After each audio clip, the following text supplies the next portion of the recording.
Hello, this is Mockery, and I'm just coming in here just before we get into this game real quick, just to let you know that in game number 1, my stream audio today was just completely borked, okay? You do not hear me almost at all in game number 1, and Marlow, my co-commentator for that one, ends up holding down the fort and just solo casting it completely unprompted. Well, obviously with no idea of knowing that my stuff would bug out today. We do get the audio fixed by game number 2, though, so just stick around for that. But I just figured I'd let you know that before we get into this gameplay, so you're not confused. Alrighty, enjoy. Hey, I'm doing great. That I actually, stepped in and felt like, yeah, it's time to, after a long while, cast, and especially with Mockery, because I feel like he did amazing casts lately. And also, Neo, that's it's like an NA caster right now that we finally have. So yeah, we can right dive into draft. The screen share. It's-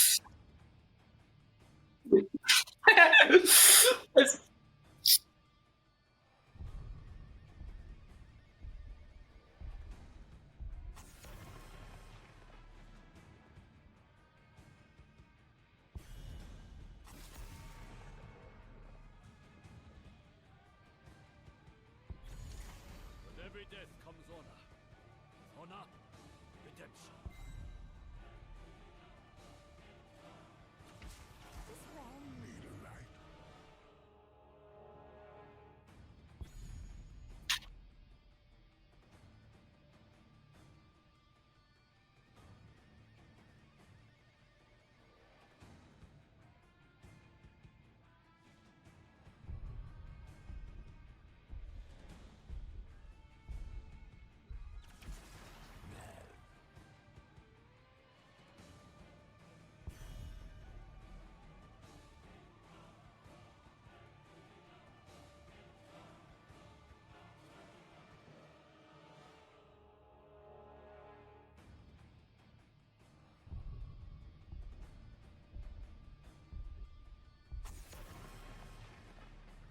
No mobility heroes coming from mobility player, mosquito player. Okay, sure.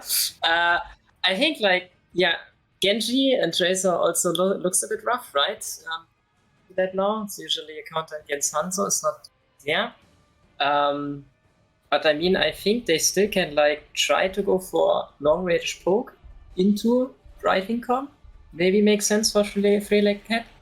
Even though obviously Diablo can kind of absorb a lot with the spell shield, negating half of it. Yeah, let's see what they're gonna try. Tychus has been banned, makes sense, so Diablo can play the game.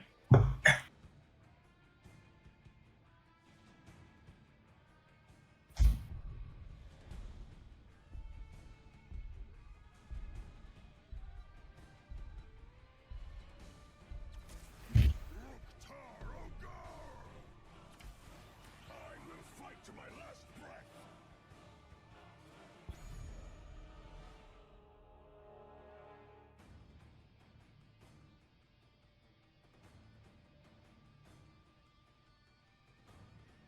Note that actually Mitra is playing as the offlane. I think Menodor used to be fixed member as the offlaner for the roster, but maybe he actually can't play.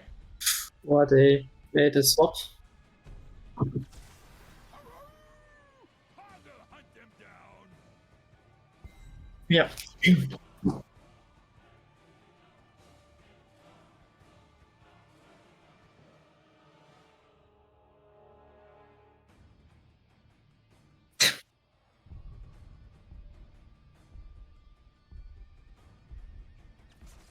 Ilneus will rise again.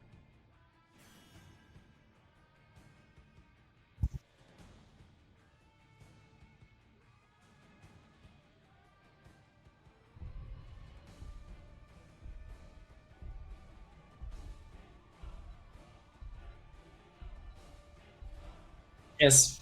Yeah. I mean, obviously the problem is that Greyman can kind of play the game into the front line, right? But backline, it's very controlling to the Greyman pick. No, but for the stream. Lol. Okay, guys. Yeah. I had to also. I think I had you open on another skill chat, but I was like wondering, why do I heal myself double? Is it Discord screen sharing? No, I don't think so. I agree. But yeah, I think the sustain battle will still be in the favor for Inting for Ruby though. Like they can for free poke Garrosh Greyman, and I think that's a big win for them. Rega can't really. But when it comes to pure team fighting, pretty sure Freelike Cat can have the upper hand. Like they can control Diablo better, shutting him down, denying engages and such. So when the tank usually can't easily engage, it's a pretty big win to play front to back. Win a fight usually. Oh.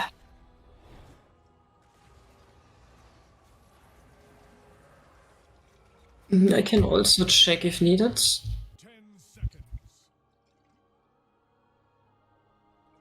5, 4, 3, 2, But yeah, I think the sustain battle will still be in the favor.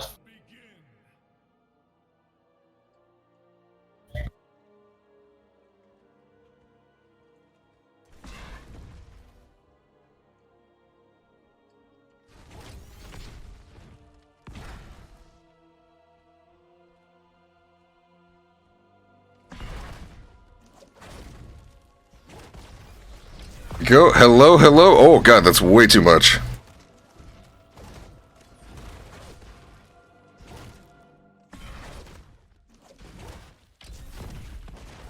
Not resetty, I can still hear you, but I'm actually checking.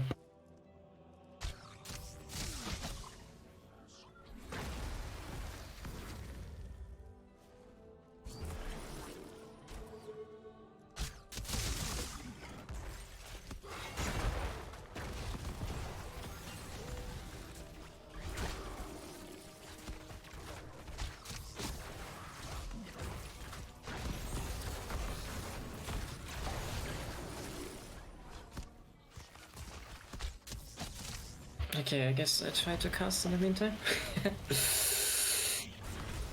Okay.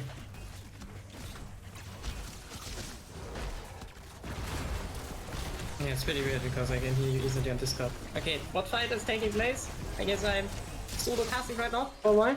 So, Maki tries to fix it. Fish got thrown away, not trying to re-engage, but obviously there was 5 and instantly turning on him. While he tried to came, unfortunately, from the left team side. Freelike Cat just right-clicked that boy. Camp goes over to them then.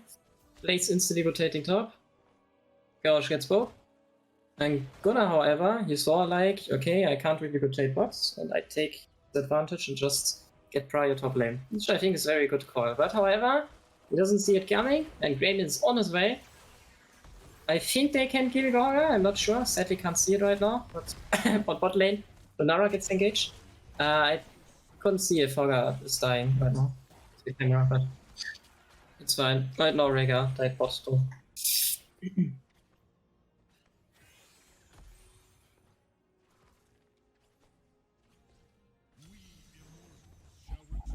I don't think restarting does something, right? Do you have a special audio software for that or something? Like I'm using audio software to connect with my devices. Well, sweet job. Yeah.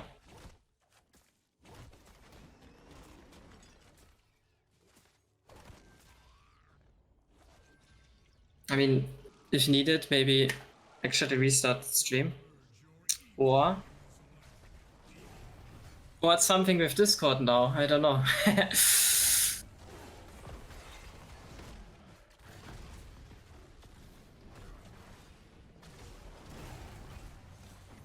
Okay, in the meantime though, Freelike Cat is racing. The Immortal got the half done. Team for Ruby was a little bit late, so now they have to get into defensive position.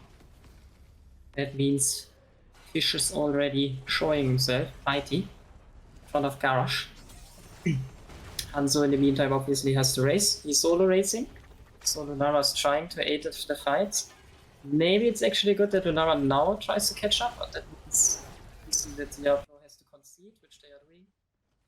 Ruby goes back. Rohan does want to look for the backs. No, someone gets usually. It jumps away. Doesn't get caught. Also he's an AFK, he's actually looking at the screen. You know, sometimes it happens, they are backing. All of a sudden, boom! Getting thrown over. But yeah, the Immortal goes to the blue team. And then throw has been made in tent. Good cleanse though by Rega. Also, I think safe cleanse was overlapped at the same time by Garrosh, so he doesn't have a cleanse now. Diablo will fall from that. Good throw engage. So that can mean that they actually can force a keep now, because Inting for Ruby has nobody to soak really. So that means Garrosh can pass easily. You can see that already.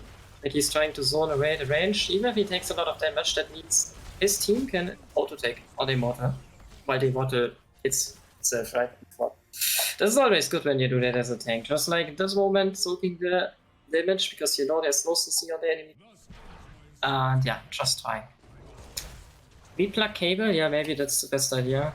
I just don't know. I also know that I was one time giga muted, but for me restarting the audio device was the thing. Or maybe just we have to leave Discord again. Could be that Discord is bugging something out when I rejoin.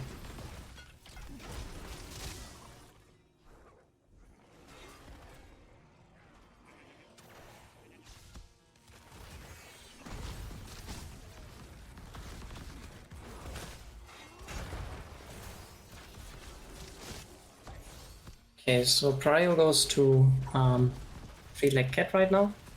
Pushing bot a bit, even though right now I think we gotta probably rotate around, since there's nothing really to gain. Nara and Hanzo are fast clearing the wave. It already is down anyway, so you don't really get closer to keep. It's for Greyman to rotate up. Here FF is doing it. Going to get camp with my try together. Ah! There was an ally throw, did you see that? There was a minion that got hit.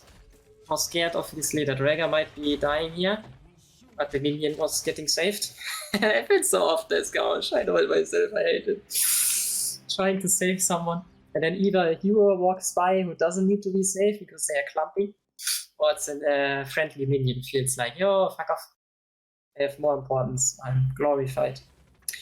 So okay, position kinda goes right now a bit to Inting for Ruby. They are setting up to stay more mid inside the watch areas, the fog of war. But Immortals are defensive side, so no one is kinda doing anything. Green Cat gets 10 earlier though. There's engage being planned on the Nara. Nara has to run. Good safe cleanse to deny fish pulling him in. Cleanse being used, but still fish has to fall. Like Brighton cleansed this. I don't think Rega used this cleanse right now, I didn't see it, but it was for sure Garrosh early on. So maybe they still have it. That means for the next ultimate fight they can actually try to counter the Diablo. It's half time to them. Archer, apparently Mockery's device is not detected at all, like it's not oscillating or however you say it.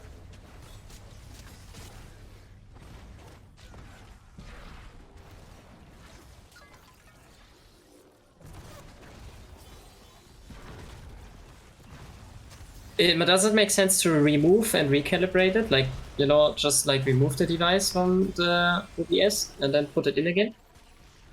Okay. In worst case, we have to restart stream, I think. And leave Discord.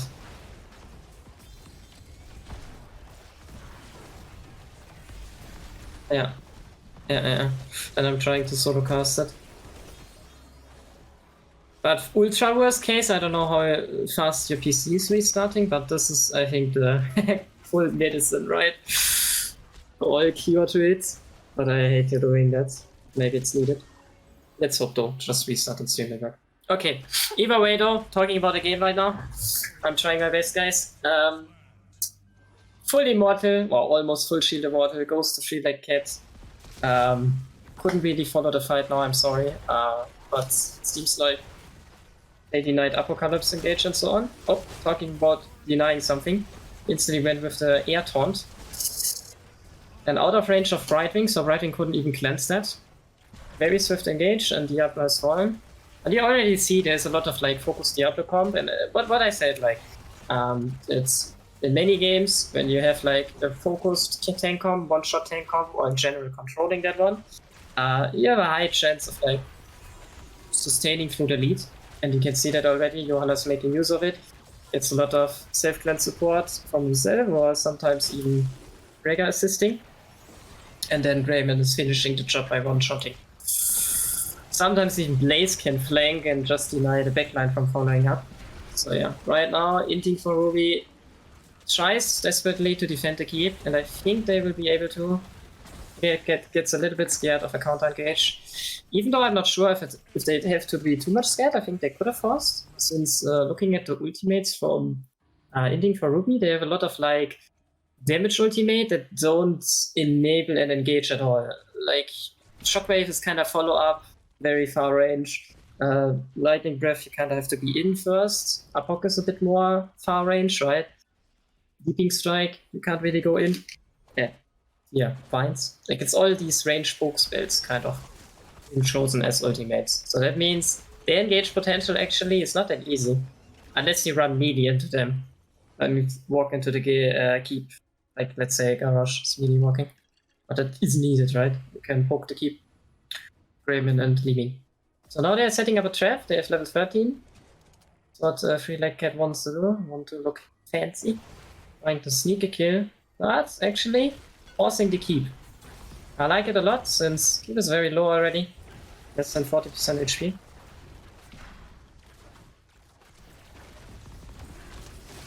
Diablo trying to soak a little bit of the damage coming in. So the keep remains healthy. Polymorph being used on Garage. But we couldn't get the grip. That period. Olga meanwhile doing the hard camp. Setting things up for the defense on top lane. And they actually still defended the keep. But I think in theory, looking at the HP of it, this might be something like 600 HP or whatever. I think Blaze Solo can snipe it if he wants to. Like right now, and let's say I don't see the models positions, but they have the aggressive spawn. So yeah, Free Leg Cat has to go to the aggressive side. Oh, okay. Ay, what a good catch. Johan sniffing out the Hogger rotation. And instantly air taunt as well, so Hogger can't even spin or anything. He would have done maybe EQ only. Then he could have had the chance to spin out while the taunt is about to proc. But no mercy. Reaction time is on point, and this guy is being burst into split seconds. Nice one. Big kill, to be honest, because that means the full shield immortal most likely again. Because Fish has it hard to scout right now, he doesn't see anything. He knows that Garage is working one of these bushes. So, yeah, facing right now. It's gonna be a challenge. Although Free Leg Cat kinda gave up the positioning of racing. There's the moment where they can find Greyman, but the cleanse is instantly happening. Bullet into the taunt. And Diablo is just getting one shot, besides the Brightwing Z coming through.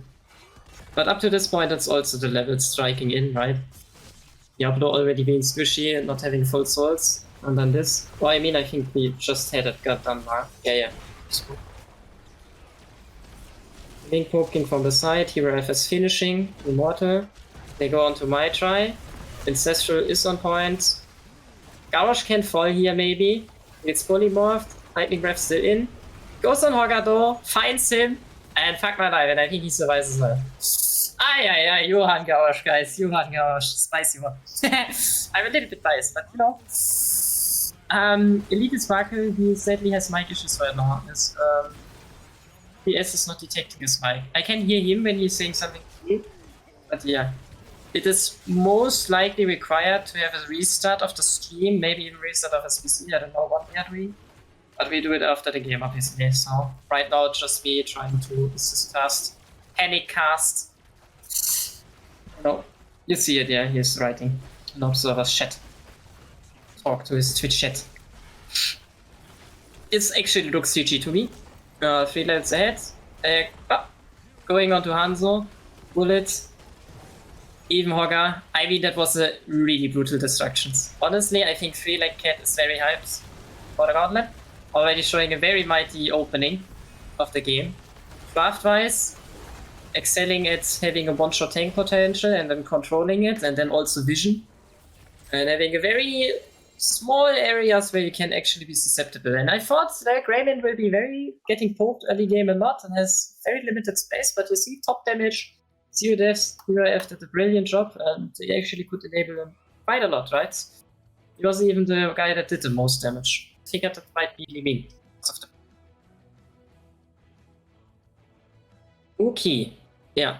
I mean, obviously it was very one-sided game, but due to getting a small lead and then even expanding the lead, like you saw, they were forcing deep on.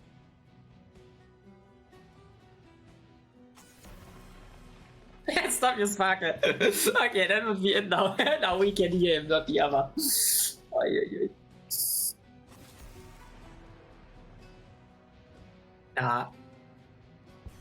Yeah. Peter Sparkle is known for that. No, this.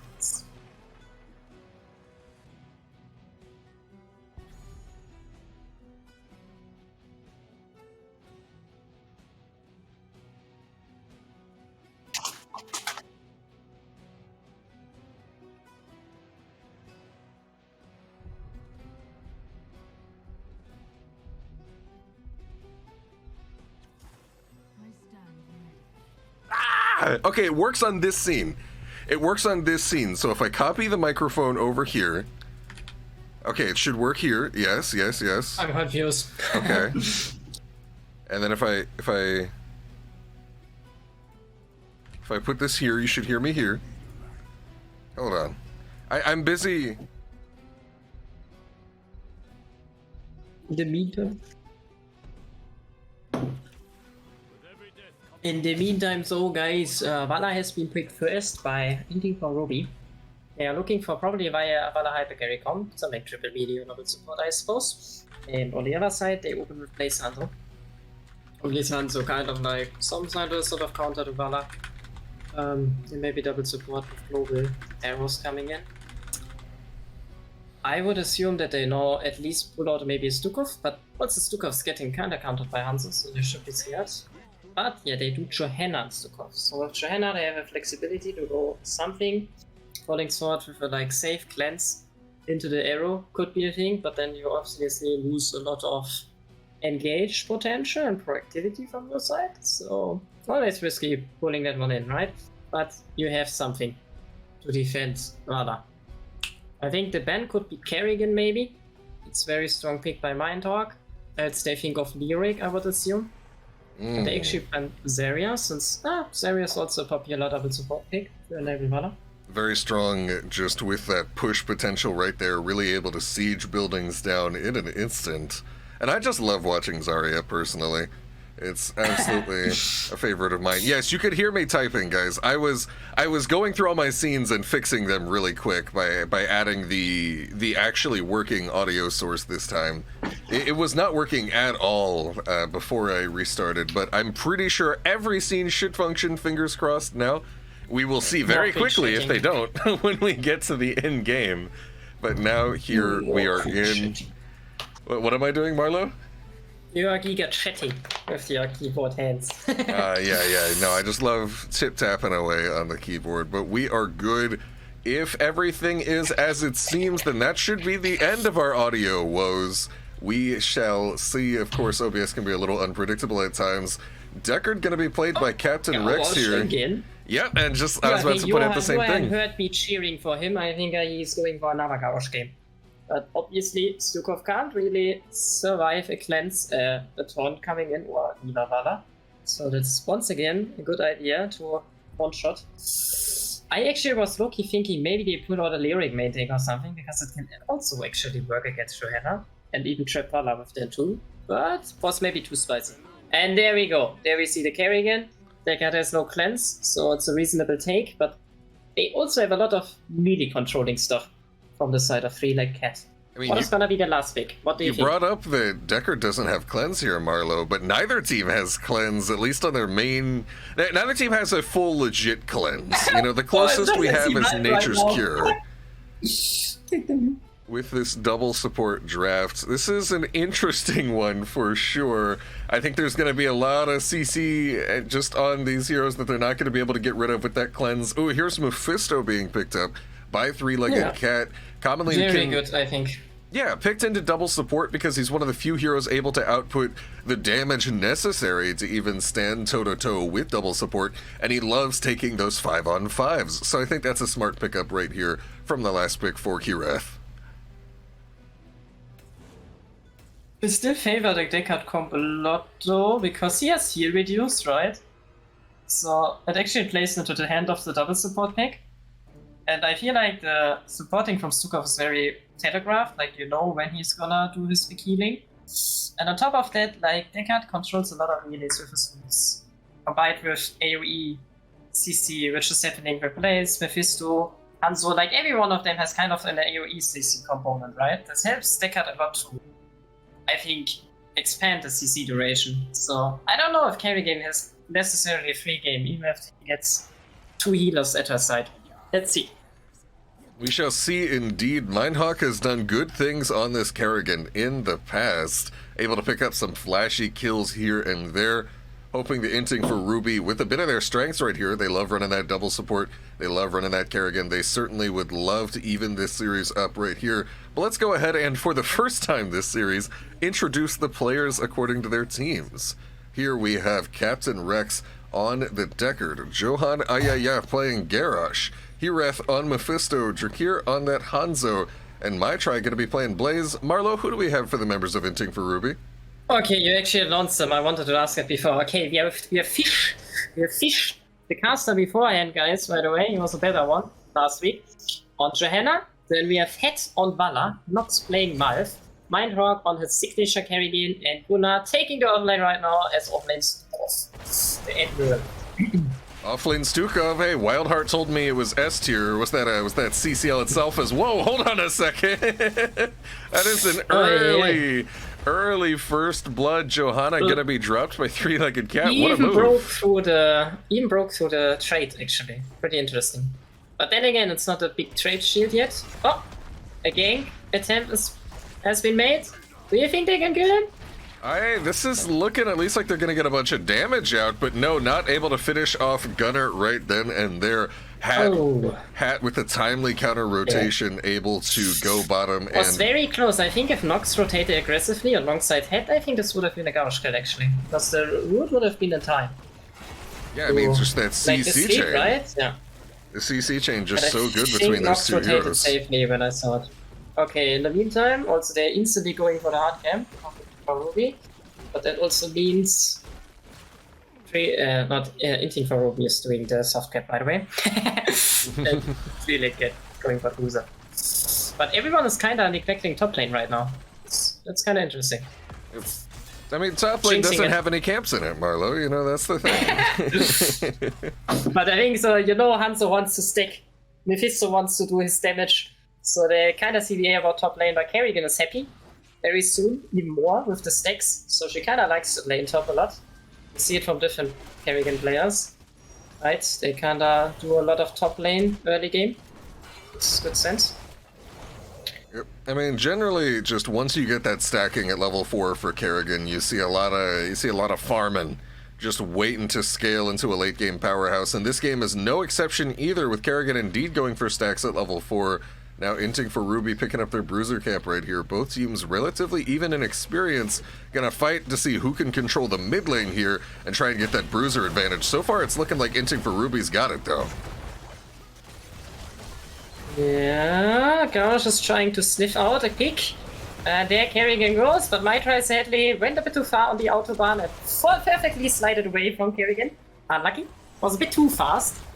And didn't connect the stun. But I think either if that would have hit, that was a dead Kerrigan for sure. Surprised that Garrosh found a pick inside these holy minions. That was also very risky, right? Now they still can push, I guess. Do they?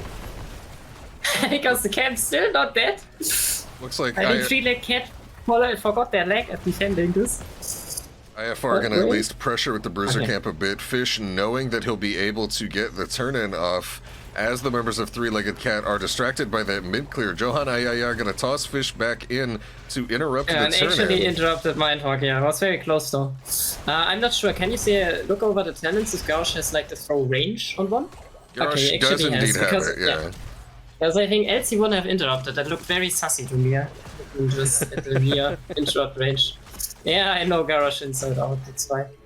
Yeah, just don't want to be too sussy out here, has been called by Marlow. Now, offlane Stukov, Structure's taking a bit of damage here. Seems like he's maybe getting a little bit bullied in lane phase, but of course, if you have a support in the offlane in a double support comp, anytime you're running a double support comp at all, you're not necessarily too concerned with how the lane phase is going to go. You're thinking about those team fights as a double support comp.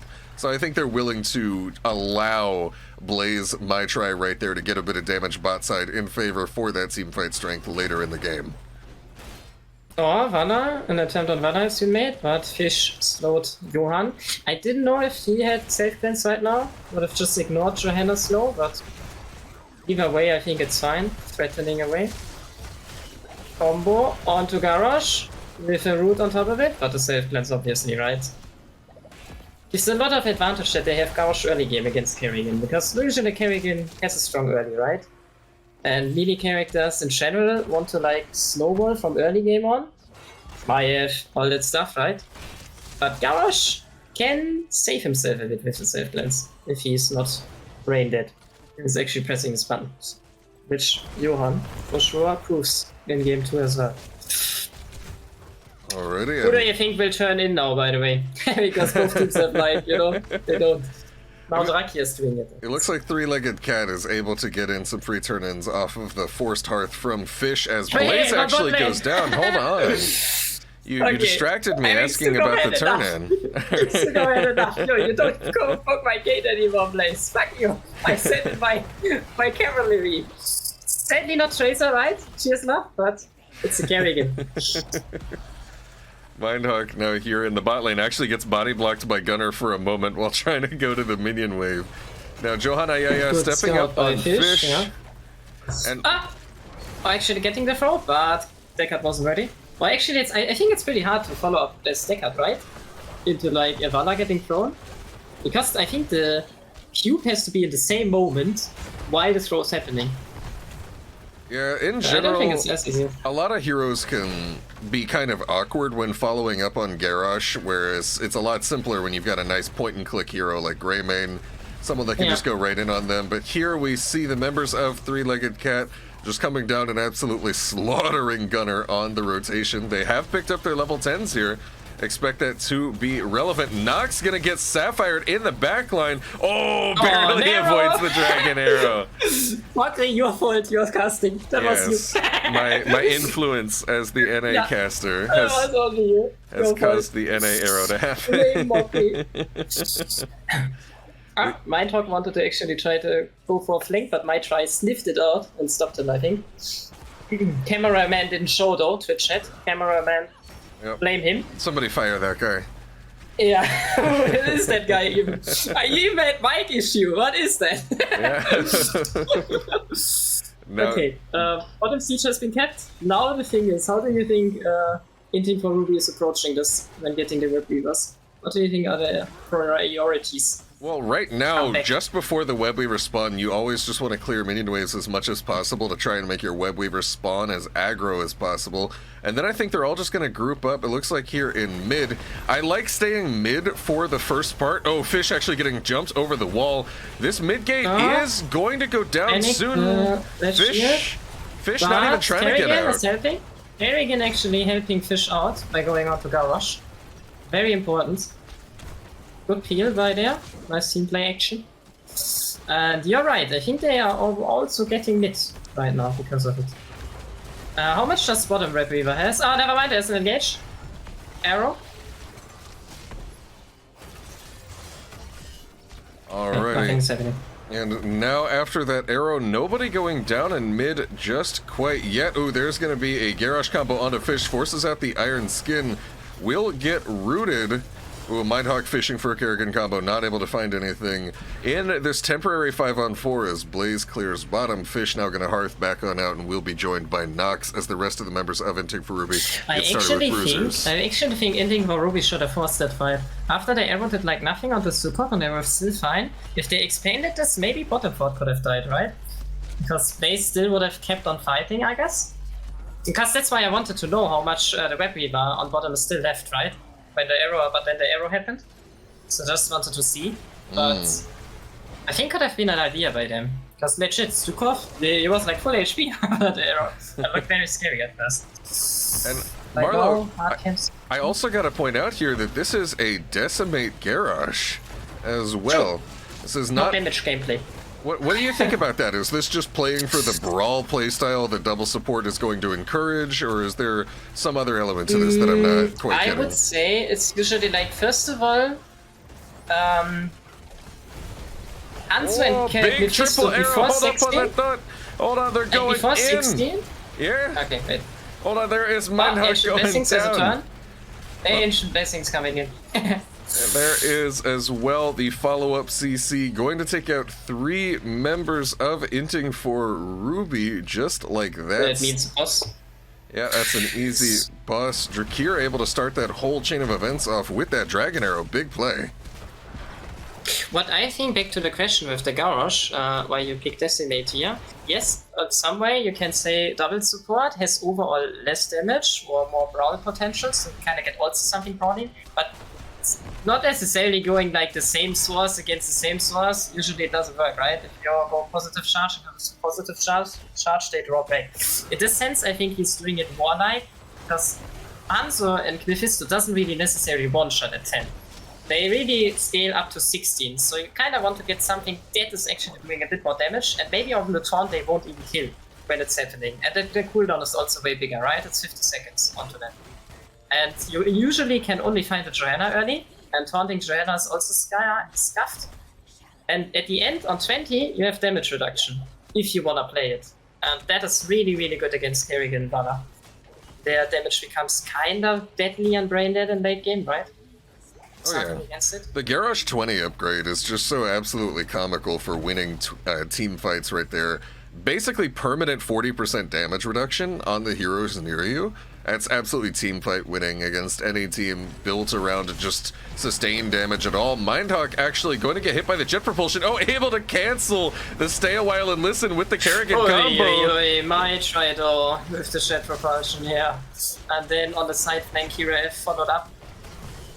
Okay, I think 3, maybe even 4. Okay, the throw was scary. Throwing in the bunker buddy over there. He didn't have E, I think. Jumping in. Now they're going to get Prio on bottom. Trying to still make use of that web weaver. They think this is a keep. Can they make it in time? Yep, and now the members of Three-Legged Cat pushing in after getting the triple kill, 3 for 1. Ooh, Johanna actually taking a lot of damage, able to avoid the scatter, but there is Johanna, He finds another one, he finds one as well, and I think he doesn't die. Never mind, the keep shots, okay. Nox felt like, okay, you killed 2 of them, you fucking pig. Please no more. Or, if you don't have mercy, I'm not gonna have either, and I farm you. But yeah. Still, I would say worth play for Garrosh, because yeah, that means they can still do a bit more without Valar trying to clear mid lane. 16 still not secured for the members of Inting for Ruby, who are now just trying to defend the base and lick their wounds after so much of an offensive threat from the members of Three-Legged Cat. Just trying to get that 16 and scale up evenly. Meanwhile, we see Siege Camp being taken right here. Inting for Ruby would love to be able, once they get this 16, to get a turn in, if at all possible, and that's going to be the name of the game right here. Each team taking bruisers and looking to... Oh, Mindhawk hopping over the wall. Each team taking bruisers and just looking to secure this next turn in. Three-Legged Cat trying to prevent that from happening on the side of Inting for Ruby. Yeah, they're already gaining ground. Similar scenario like in BOE, right? They are scouting, leaving out the middle of the map. So there's limited passage for Johanna to go through, but at least this time it's like you don't get instantly thrown. You have a unstoppable button. Protect yourself partly.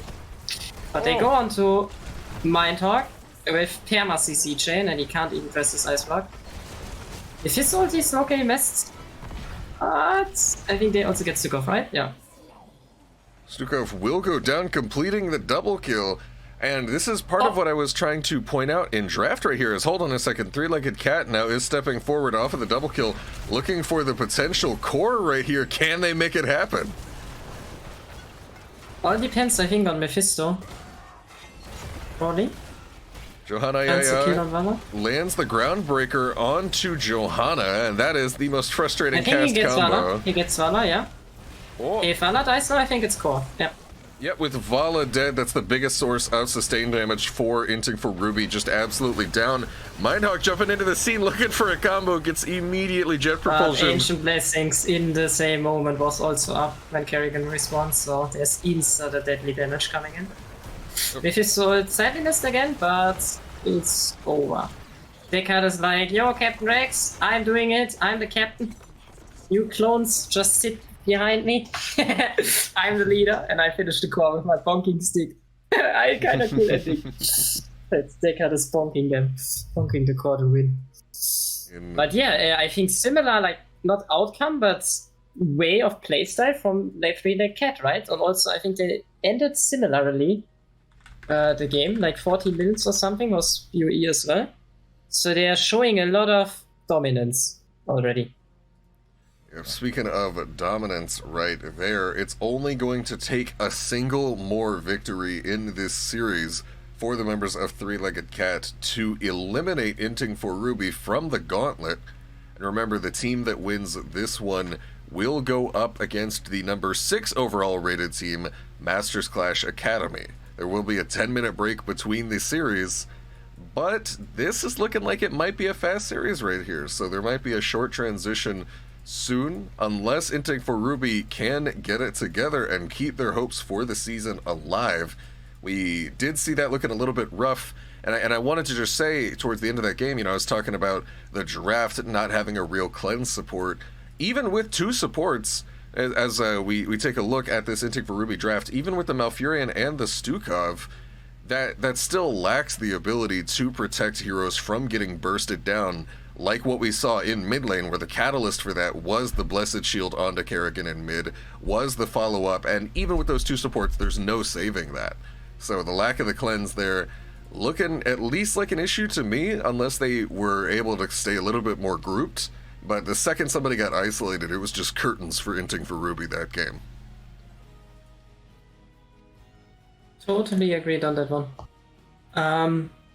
One question though, Mokri. Am I also casting the second best of 5 today, or? If you'd like to. That's what I had MCA? set up. Okay. That Okay, was then, yeah. that was how I had it Okay, so set. Kev But is if you're tomorrow busy, fully, that's why. what's tomorrow? So Kev is tomorrow fully, because I thought I misunderstood it's only one best of 5 that I cast with you today. Oh, I mean, dude, like I said, if you came in here with the expectation that you were only doing one best of 5, I'm not going to force you to do a second one. I'm capable No, I of thought doing... I understood it that way. I completely wanna do 2 Okay. best of 5s. So Okay. yeah. Alrighty. Okay. We're waiting on draft to get started here for game number 3. Let's take a look at the map situation right here. This is going to be Inting for Ruby's first map selection of the series. Three-Legged Cat having chosen the first 2, but now let's take it to Cursed Hollow here. Three-Legged Cat trying to move on to the next step of the Gauntlet. Inting for Ruby trying to stay alive, stay afloat, and keep their season alive. Well said. Let's hope that's the lucky charm for them. It's got a boost, motivation into a winning direction. Because it's always being behind, right? Makes you a bit rough. But you gotta fight for it. But that's why whole reverse sweeps happen. Mental's still not broke. Insta banning Lucio, they don't wanna see that mosquito at least from Captain Rex. Real build on that one. Back then when I played competitive, I also used to always target run Captain Rex on that. So yeah, the vibes come through. And Sylvanas as well, to also stop cheese in some kind of way. Same thing actually for Three-Legged Cat, right? They are banning the double support meta from Inting for Ruby. What do you think is first pick? Hogger Blaze? Dehaka? Oh, okay, you called it right there. You named out 3 offlaners, but Blaze was indeed one of the first picks. And Three-Legged Cat is not the only team we've seen go to this Uther Vala ban strategy against Inting for Ruby. We also saw this used multiple times against them in the last few weeks of the group stage as well. And every team knows IFR loves their double support and is going to try to go back to it extremely frequently. So they've just taken to banning out specifically 2 double support characters right then and there every week. Hogger and Rhaegar are going to be picked up for the members of Inting for Ruby, though, in the meanwhile.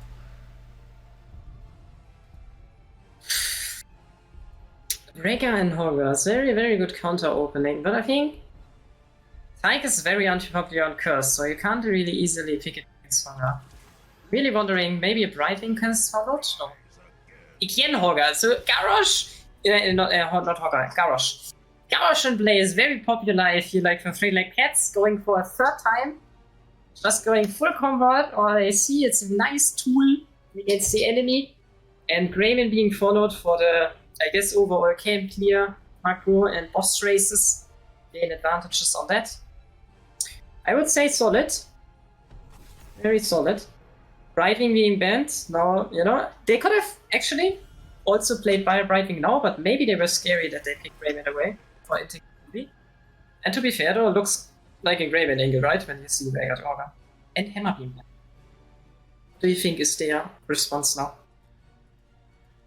I am not Nostradamus. As I look through these predictions, or what they could possibly pick, it would certainly be interesting.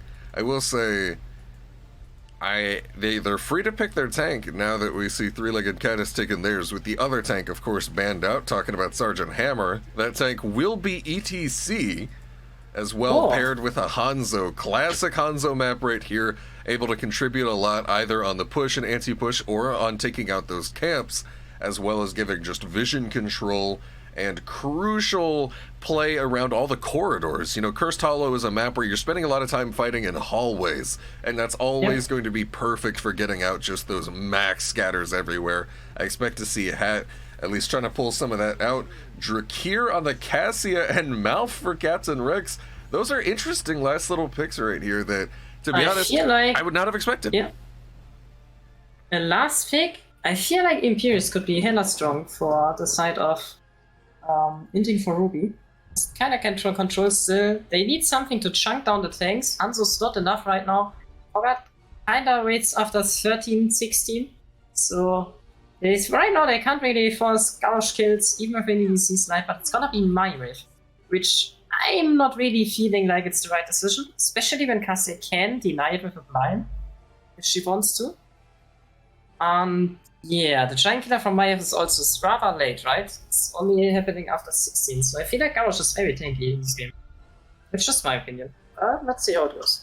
And when you have a damage structure that just fundamentally is not able to take down the enemy tank in the early game, it means that that tank player, if they recognize that, is just able to play so offensively into you and able to just step up so hard, knowing that he's got nothing to fear. Usually, in my opinion, when you see like unkillable tank games, a lot of times it's because there's like a Diablo into double mage with the soul shield just getting that 75 spell armor, able to do whatever he wants.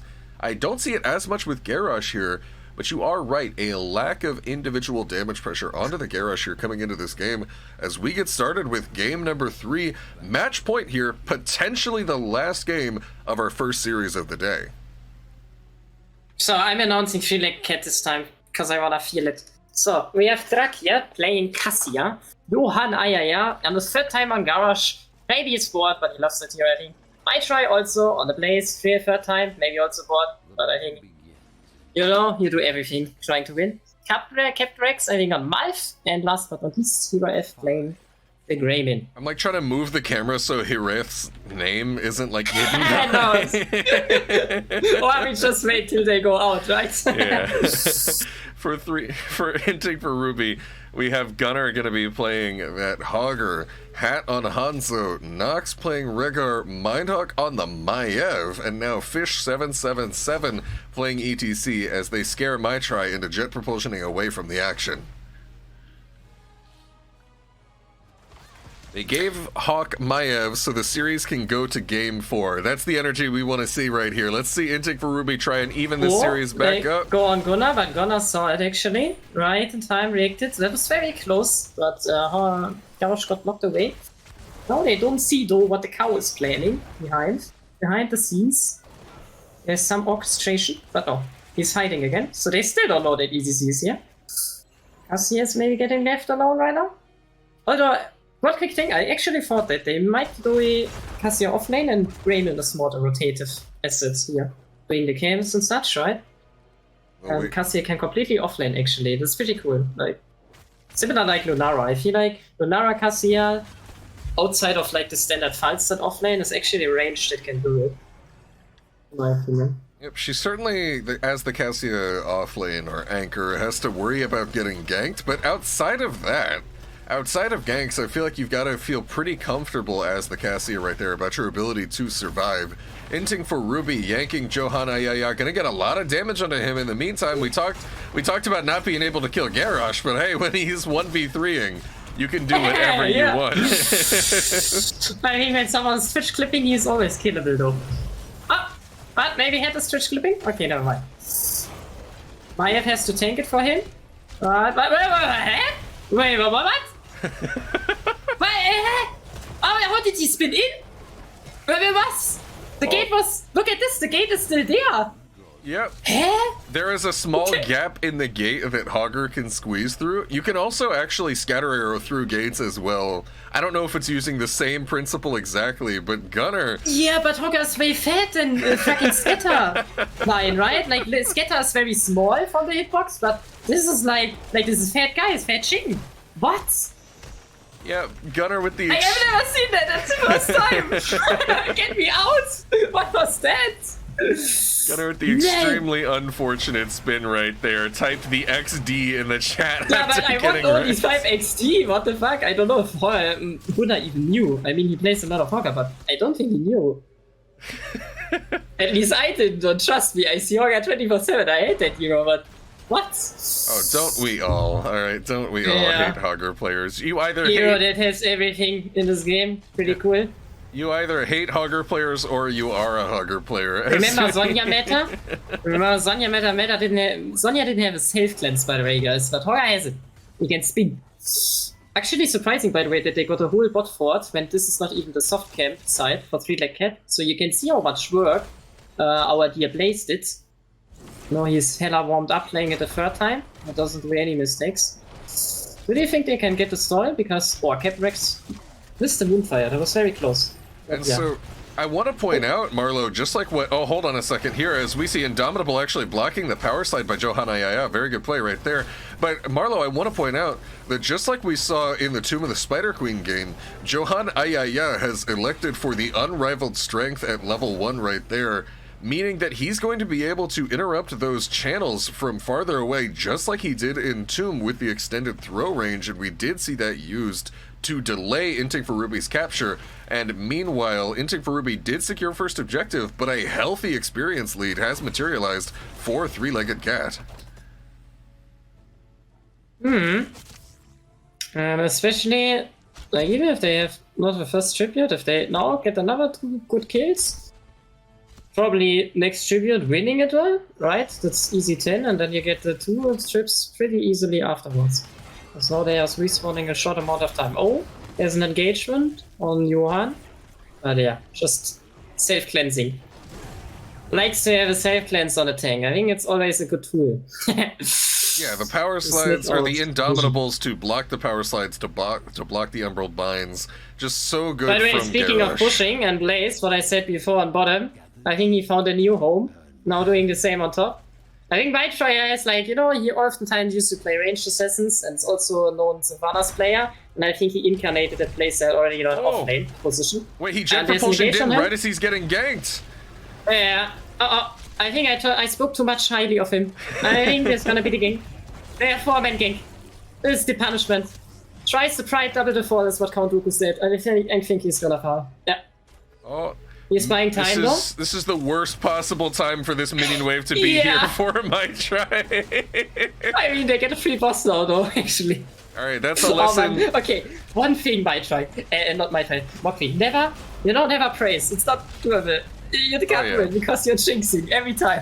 I'm jinxing so hard. The second you're like, oh, this guy's really good at this. Oh, guaranteed they will miss. Caster knife. All But on right. the same side, 3-leg cat is also doing boss on bottom. They realized my try was shouting like, guys, I'm buying time. He's the boss. I'm sorry, I have to lose my life. Behind. Yep. But now refreshed, going top lane. What do you want to say? Inting for Ruby's able to turn that pick off into a boss take, as well as Bruisers in mid lane gonna have a significant camp pressure advantage here going into next objective.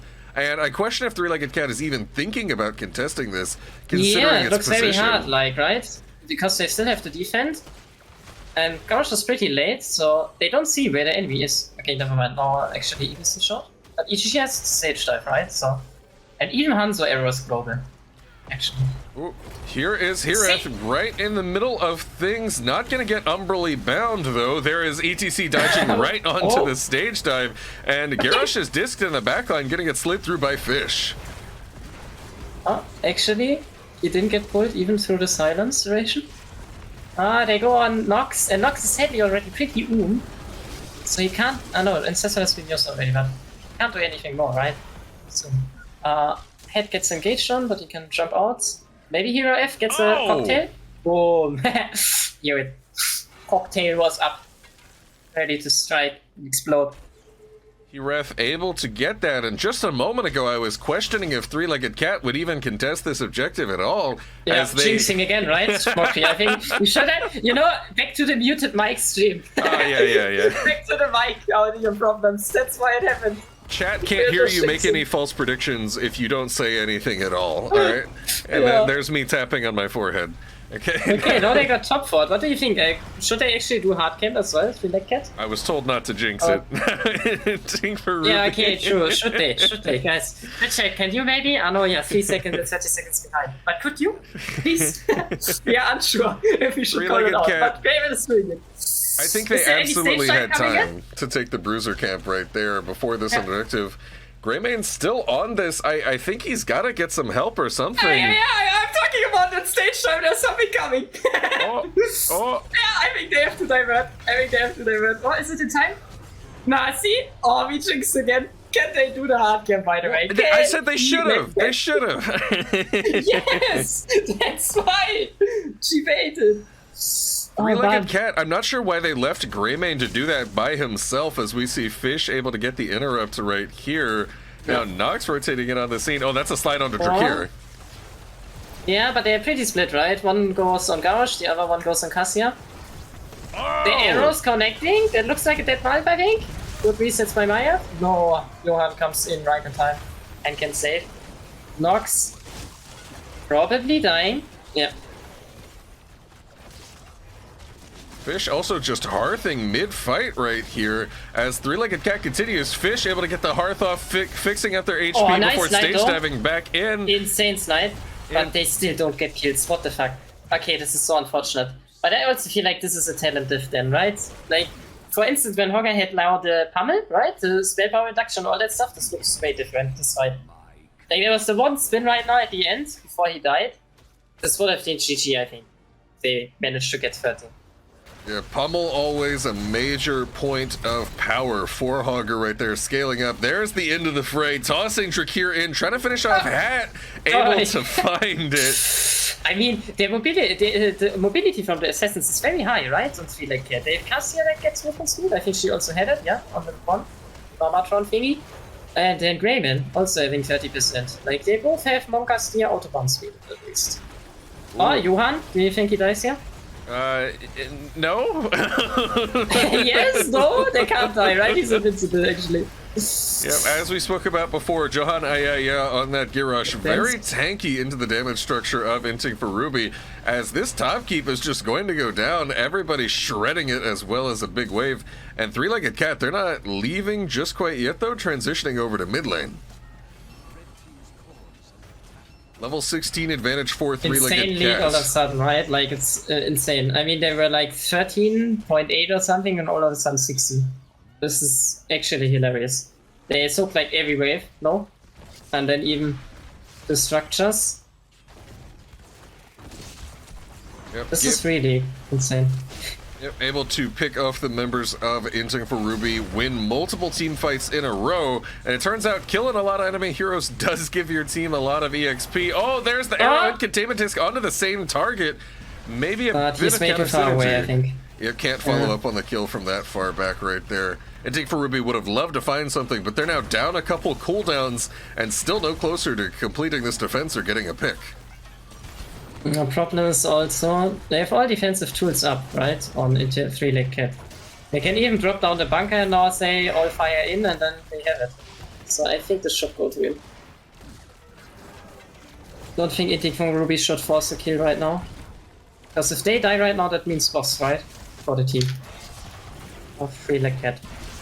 Ooh, Inting for Ruby's mid keep is consistently just dropping lower and lower. Greymane caught in that containment disc. Mindhawk looking for the Umbral Bind, able to yank him towards the members of Inting for Ruby, but it's only going to drop Hirat to half. Still not finding any kills, and their keep will fall. 3-legged cat got what they came for. They're going to head right on out of here. Well, don't mind us. Just slipping away. While obviously also being own. But they got what they want. Do you think this can be GG right now when they get the boss? Because for sure, Inting for Ruby is not allowed to do their boss. So there's no counter pressure, nothing to defend. But there's still a key. Looking at it though, there might be a fight. Inting for Ruby will be able to arrive here. They do not have 16 just quite yet. The front line of 3-legged cat zoning out. There's going to be a stage dive, guaranteeing Fish able to step on. Oh no, the NAR! Oh no! Oh! This is so unfortunate though. Because like Hogger needed to, it's this ETC, right? Else you will die. But then in the same moment the knockback, trying to think that you can like be alone on the spot. The knockback, but I think that was a slight overreaction. Because the arrow is obviously needed on the spot, right? Prolong the CC. Yeah, just highly unfortunate. Watching Yeah. the face melt into the dragon's arrow and then immediately Fish getting tossed over the wall. And I feel like as soon as that happened right there, that was just lights out for Inting for Ruby. In the series, they will at this point try to defend their core, but this is a tall order. The members of 3-legged cat getting some damage in right here. Forced a natural agility away, losing a lot of HP. Now ETC is the next target for 3-legged cat, able to walk on out of there. But this is GG. The end of the season for Inting for Ruby after Kinda getting... insane. They always had kind of the same ending time. 13-14 minutes. 3 times in a row. I'm impressed from 3-legged cat on this performance though. Like, and always only losing one guy or something. 1, 2, 3 guys. This time my try was the feeder. Last time it was Shrex. The first game, I think. And in the middle, I'm not sure anymore. Probably Gauntlet. Probably blame the tank, right? Always blame tank. Yes. Always blame tank. As the DPS, is it ever my fault? No, of course not. As we now see, look at the healing disparity between these two teams, Marlow. I just got to point out here, 83,000 for Captain Rex on the Malfurion, 47,000. Yeah, check the builds. Check the builds. I don't know. 5 builds? He went more value talent, Moonfire talent, where you get more healing, I think, when you hit... No, yeah, when we have more people affected, right? Yeah. And then you hit Moonfire. It's pretty insane when you also hit a lot of people, and I think it's pretty doable with 3.5 minis or maybe 4 even. So, kinda good a choice, I'd say. But I'm not a Malf expert though. I am not a Malf expert either. He's certainly an interesting character, and I believe we now have a 10-minute break before next series. I'm just double checking that with Masters Clash staff really quick. And if we do indeed have a 10-minute break, then I'm going to get some water before we get started right here. And I'm trash talking Twitch chat then, I guess. Oh, yeah, do whatever you want. Just don't get me banned. Because I have my drinks over here. No Monka I know TOS. it's no beer.